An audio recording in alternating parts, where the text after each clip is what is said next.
Mesdames et messieurs, bonjour. Nous allons poursuivre notre série sur la stratégie. La semaine dernière, nous avions parlé de la deuxième option concurrentielle qui était la domination par les coûts, c'est-à-dire dominer ses concurrents par les coûts, c'est-à-dire obtenir une structure de coûts favorable, c'est-à-dire compétitive par rapport aux concurrents. Donc j'arrive à sûrement offrir les meilleurs prix, peut-être les meilleurs services que les concurrents. Et on avait dit que dans cette stratégie, l'entité, que ce soit un pays, une entreprise ou un individu, devrait bénéficier de l'expérience. Et nous avions symbolisé cette expérience à l'aide de la courbe d'expérience qu'on a ici. Je l'ai laissé ici parce que je vais l'utiliser pour la troisième option. Et on avait dit que, au niveau de l'expérience, à chaque doublement de la production cumulée, le coût unitaire baissait d'un certain montant. Et que les causes de cette situation étaient la réalisation d'économies d'échelle, c'est-à-dire qu'on répartit nos charges fixes sur un volume plus important, les effets d'apprentissage, c'est-à-dire qu'on maîtrisait les process par une formation bien poussée, très pertinente. La fabrication des process est améliorée, c'est-à-dire qu'on bénéficie de ce qu'on appelle des gains de productivité. Et enfin, la troisième cause, la troisième raison, était l'innovation technologique. Quand une entreprise innove, elle peut récolter avant ses concurrents. Justement, c'est à travers cette innovation que nous allons parler de cette troisième option concurrentielle, aujourd'hui, qui est l'exploitation de niches, ce qu'on appelle des stratégies de niche. Une niche, c'est tout simplement un créneau inexploité, suffisamment rentable pour permettre à l'entreprise de gagner de l'argent.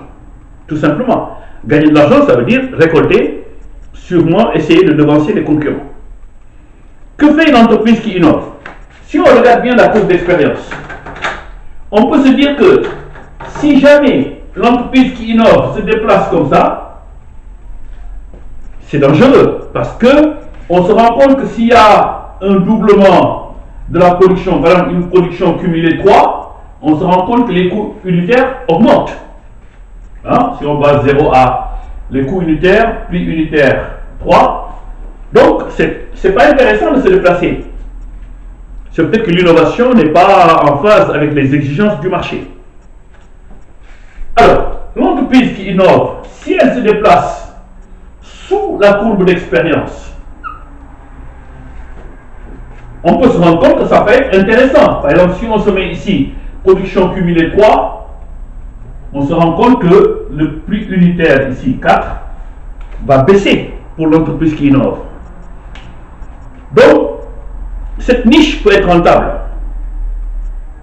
Donc, l'exploitation de cette niche résulte d'une innovation très pertinente. Parce qu'on se déplace sous la courbe d'expérience.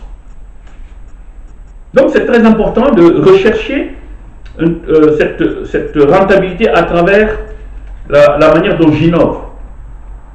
Donc, les marchés de niche sont nombreuses parce qu'ils résultent souvent d'une démarche, par exemple, de segmentation.